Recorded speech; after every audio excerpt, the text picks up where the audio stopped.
पाणी योजना म्हणजे नगरसेवकांच्या खाऊगिरीचा मार्ग असून या अमृत मंथनाचे विष मिरजकर नागरिकांना पाहायला मिळणार आहे, अशी जोरदार टीका सांगली जिल्हा सुधार समितीचे प्रमुख ॲडव्होकेट अमित शिंदे यांनी पत्रकार बैठकीत केली।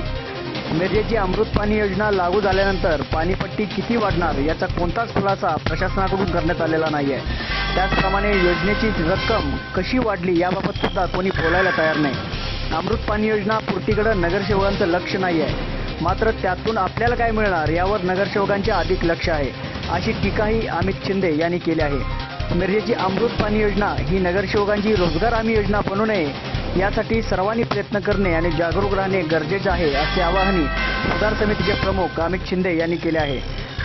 अमृत पाणी योजनेचा प्रश्न गाजत असताना या प्रश्नी भाजपने मूग गिळले आहे। याचाच अर्थ अमृत पाणी योजना म्हणजे सर्वपक्षीय घोटाळा आहे का, अशी शंकाही अमित शिंदे यांनी उपस्थित केली आहे। त्यामुळे अमृत पाणी योजना लवकरात लवकर पूर्ण व्हावी यासाठी नागरिकांनीही लक्ष घालावे, असं आवाहनही अमित शिंदे यांनी पत्रकार परिषदेत केलं आहे। सांगली मिरज कुपवाड महानगरपालिकेमध्ये अमृत योजनेचा जो काही गदारोळ चालू आहे, तर या अमृत मंथनामधून विष मात्र मिरजकरांनाच मिळणार आहे, महापालिकेतल्या नागरिकांना मिळणार आहे। कारण नगरसेवकांची भांडणं ही खाऊगिरीसाठी लागलेत असा साधारण चित्र दिसते आता।